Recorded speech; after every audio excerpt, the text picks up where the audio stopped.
Good morning, boys and girls, ladies and gentlemen, children of all ages. How are you doing? All right, so this is going to be Story Time with John. I guess episode one. Um, this is essentially where I share stories from my past, generally just for your entertainment, and so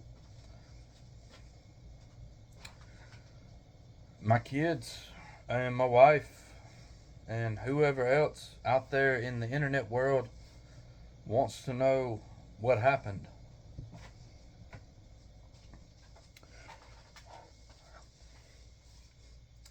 So this is going to be the story of the prank wars. Okay. So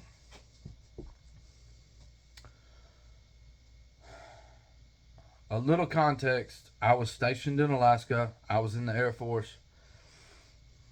And a guy that I'm absolutely friends with, good guy, no hard feelings, nothing like that. He was like, hey man, one day we were on shift and he was like, hey man, I think I can prank you better than you can prank me. And I was like, man, I don't really think you want to go down that road. And honestly, I don't want to go down that road. So how about we just not? And he was like, nah. And I said, okay, well, we need to set up some ground rules. He said, okay, what's the ground rules? I said, okay, first off, you can't touch my food. I'm not going to touch your food. You can't touch mine. He was like, all right, cool. It's good. No laxatives, no whatever, eye drops, anything. 0% touching anyone else's food. Cool. And then I said, hey, look, you can't touch my car or my truck. He drove a car, I drove a truck. You can't touch it. Like, no throwing eggs, no spray painting, no, getting it towed, whatever. All right. You can't touch it. Vehicle is off limits. All right. Yeah. Completely understand that. Yep. Great. Because I told him, I said, look, man, you touch my food or you touch my vehicle, it's going to be on site. We going to throw some hands on site. He was like, all right, cool. Well,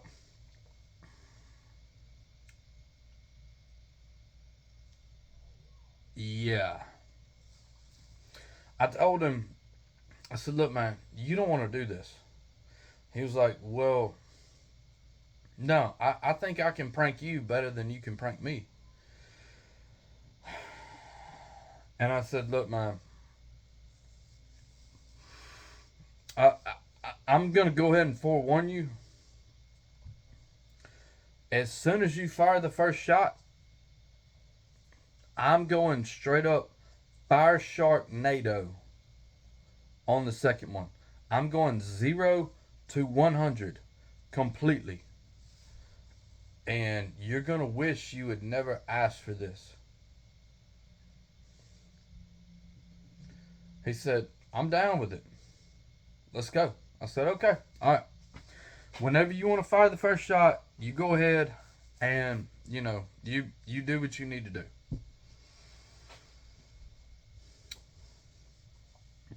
So he he uh he he he put some Vaseline on my uh oh, and we're gonna call him Airman L. I'm not saying his name. We're gonna just call him Airman L. He put some Vaseline on my desk. So when I came back to my desk, I had like, and when I put my hands back down on my desk, there was Vaseline all over it. So then there was Vaseline all over my hands. All right, that was the first shot fired. Okay.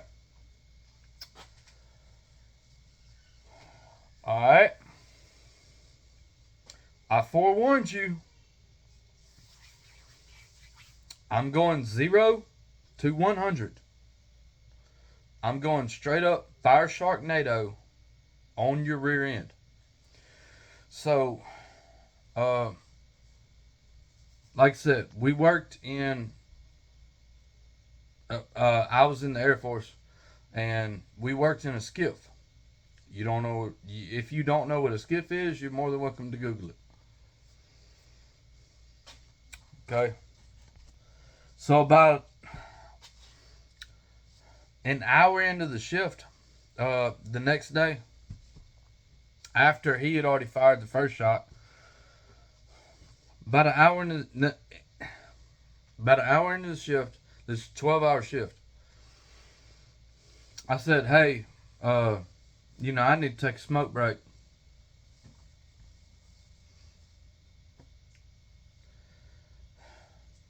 In a skiff, you're not allowed to have your cell phones. You have to go out to your car to get your cell phone. So, I went out to my truck. I got my cell phone. I took about 20 pictures of his car, and this is in Alaska, Anchorage, Alaska. I took about 20 pictures of his car, and I made a post on Craigslist.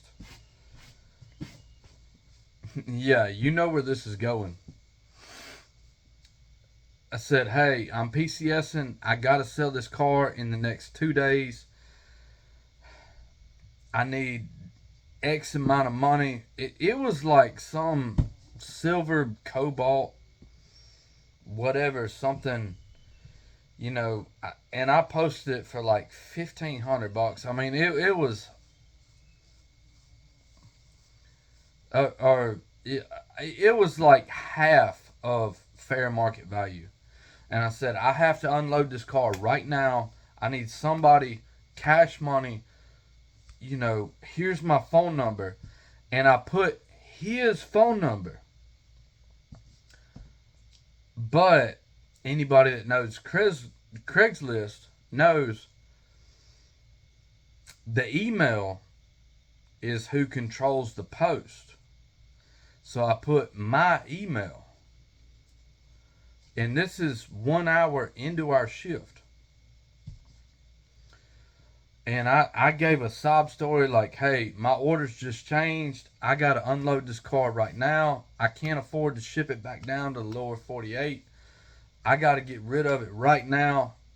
Cash, 1,500 OBO, or best offer, whatever. Period. Got to be gone by tomorrow. Whatever." All right. So, or the next day.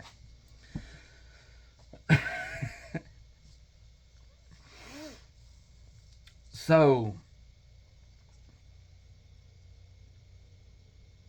I walk back in after I posted this thing. And granted, I didn't put my phone number. I put his personal cell phone number. Okay, but I put my email. 11 hours later, we get off work. He hadn't had his cell phone in 11 hours. It's not my fault he didn't take lunch. All right, so it's 7 o'clock in the morning. We get off work.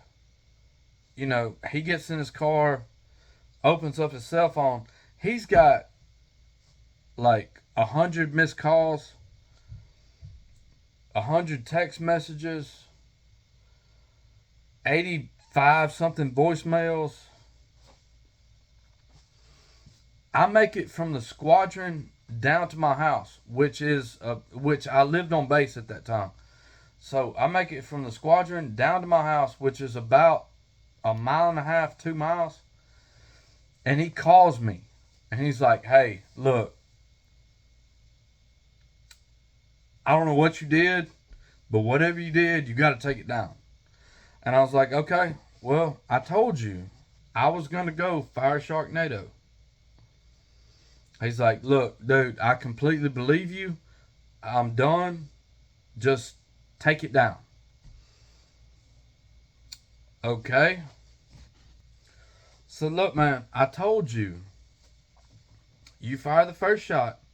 I'm going fire Sharknado right after you. I'm going 0 to 100. If you weren't ready for it, you shouldn't ask for it. And he was like, "Look, dude, I've had this many calls, this many texts, this many email, or not excuse me, sorry, this many voicemails." He said, "I can't believe you would post my car for sale." I was like, "Man, I told you. I don't play. You want to go? We're going to go." He was like, "Okay." He said, "Well, look, what?" I was like, "Look, dude, do you concede? Are we done? Like, we're done. We're done, right?" He was like, "Yeah, we're done. You win. I concede. We're done. No more." I said, "Okay, cool." So I did what every good, God fearing Christian, red blooded American, good friend, anywhere, coworker should do. I left it up for about 3 more hours.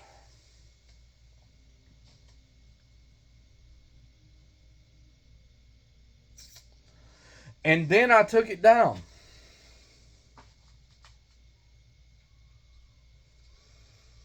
And guess what? Yeah. His car was never for sale. He had 125 something calls. Like, to the point that his voicemail just got full.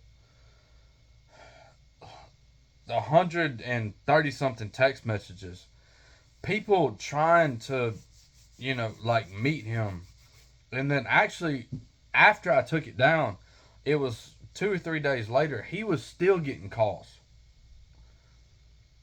for the same thing. Now, hey, just to be 100% honest, we are still friends to this day. But he realized that I meant what I said.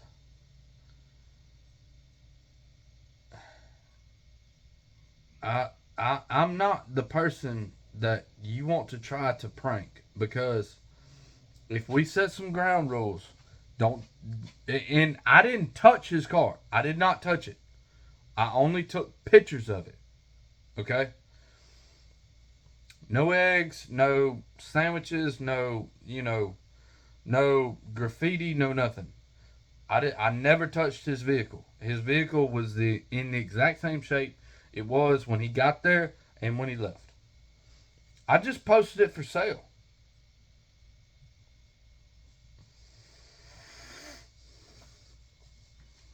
So, yeah. So that is the story of that story time with John. Uh don't try to prank me. Been there, done that, bought the t-shirt, learned all the tricks, and I go straight to 100. Straight 0 to 100. I mean, if we gonna do it, we might as well just do it. All right, hey, remember, Jesus loves you, and deuces, homies.